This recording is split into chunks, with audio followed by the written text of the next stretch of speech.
For many years now, I've had the privilege of heading about an hour away from where I live to something called the LaPorte County Historical Society. By the way, appreciate is on Labor Day weekend every year. They put on quite a show, and they have 3 different gauges of trains you can ride on.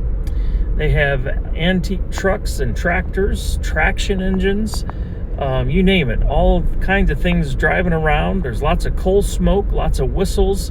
They have a sawmill. They have a steam-powered crane. They have some enormous stationary steam engines that powered factories and whatnot locally here at one point, as well as smaller ones. They have some static displays. They have some different events you can participate in, like a blacksmith. They've got a little museum, of course. They've got your gift shop. They've got food. And one of the reasons I like to come is they have an honest-to-goodness flea market. And there's generally a guy here that's got some flyer stuff. Now, it's never been very good stuff, but sometimes I can find something there that maybe I can put back together and get it running again. So, it's always an adventure coming out here. And I thought I'd take you all with me today. And for those of us that enjoy trains, wouldn't it be fun to actually drive a train?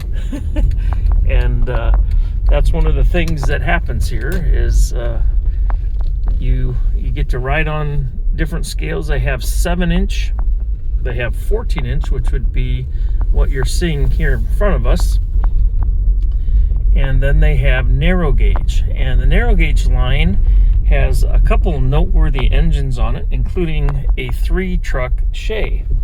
So they've got some diminutive narrow gauge trains, but then they've got this pretty significant Shay. It's the largest ones they made. And so anyhow, I'll continue to update you today on our little journey here to the LaPorte County Historical Society.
Today we're going to take a 2.5-mile, 20-minute journey around 95 acres of the museum grounds. Locomotive pulling today is our Shay number 7, built in 1929 by the Limo, Ohio. She was the last 3-truck, wood-burning Shay we built. She had her service wagon for the Conventional Lumber Company and the Oregon Lumber Company.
So here I am in the larger engine shed.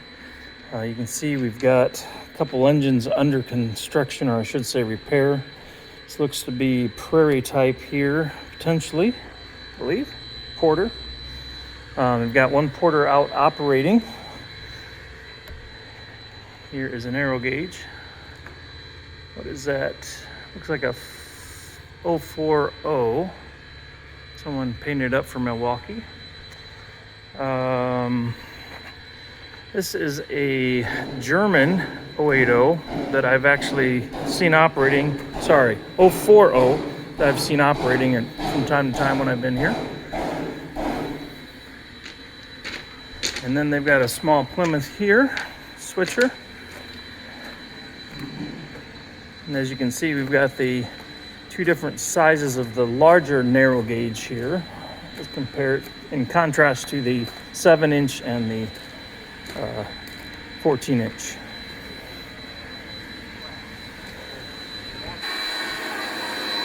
I think about 2 years ago they got this engine back in operation, so they've been running it quite a bit the last few years. And as you might imagine, with dual gauge, you've got some real complicated switches when you've got to put those in place. Here are some other engines out here at the LaPorte County Historical Society. Don't know if these are owned by the society or if they are individual club members. I know at one point they had a couple engines that they called home here, but it's hard to know. I know I've seen this guy run before. It's propane fired.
So another reason I like to come, as I mentioned, is the flea market, and there's usually one guy that has a little bit of flyer stuff. It's usually in pretty bad shape. If you remember the video I posted a few years ago about getting a tub full of roadbed, that came from this event.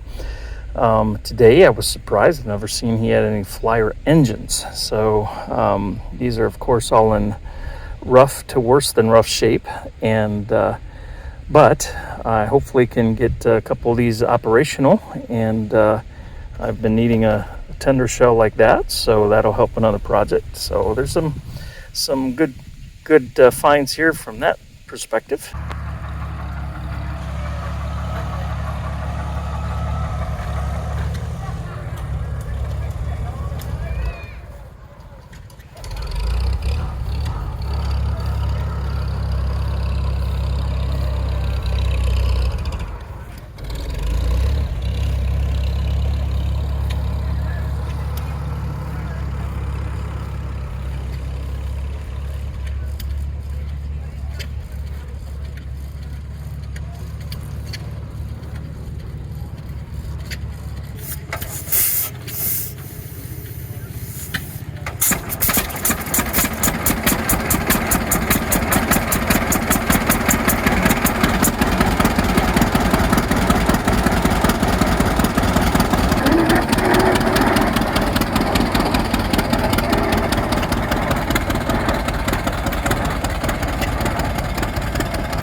Is that your choke?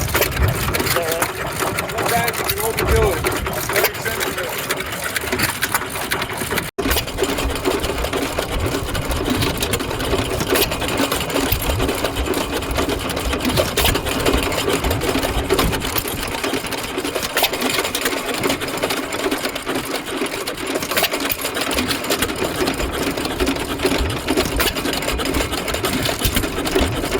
So that is what controls ignition, and that's based on fly weights, a fly governor type thing, spring loaded on the wheels.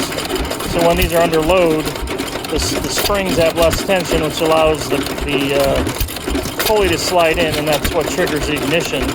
What's also fascinating about this one is there's a magneto up here, and he's got these gears here that power that for the spark, which is just fascinating. And this is the same one that he said the opening on the front is really sensitive to make sure it gets the right fuel-air mixture. Pretty cool stuff. What year is this one from? 17, okay. It even says out front. Guess I should pay. Okay. Okay. My dad was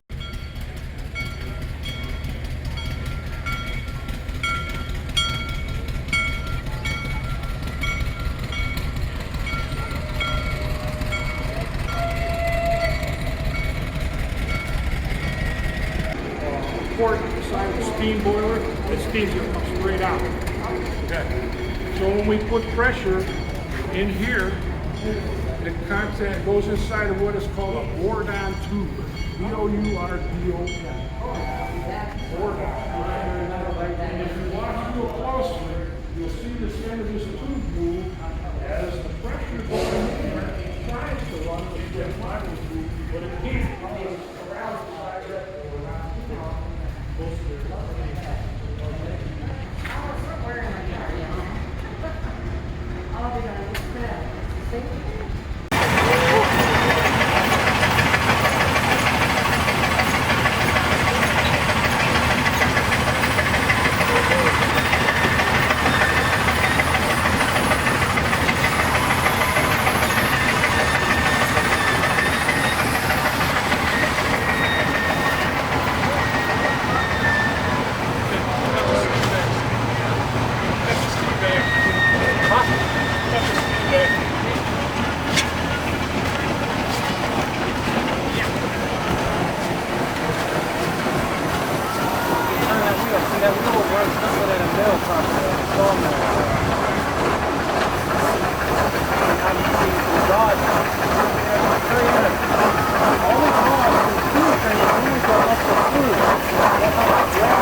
this breaks down, we have a little more time.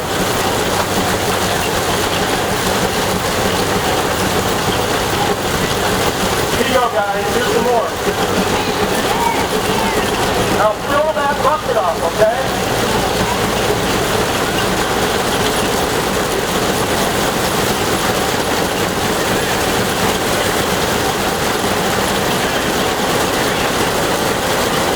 All right, everybody, come guys.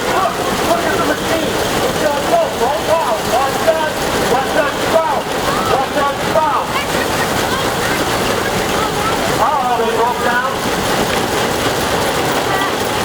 Hey, hey, hey, hey.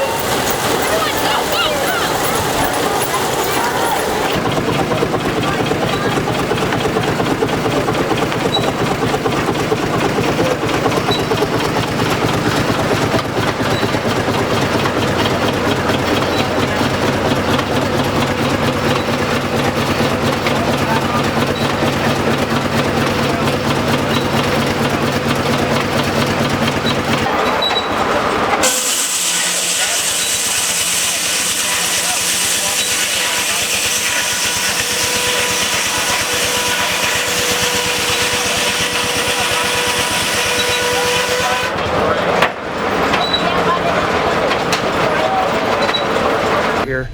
It's fun to see so many families and kids come out for this event. It's only $5 to get in for adults. I think it's free for kids, and so it's very, very cost-effective family day. And if you want to pay to ride trains, you can do that. And so if you're ever interested in having a fun day, a fun experience with steam engines, I recommend you come out here to LaPorte County Society.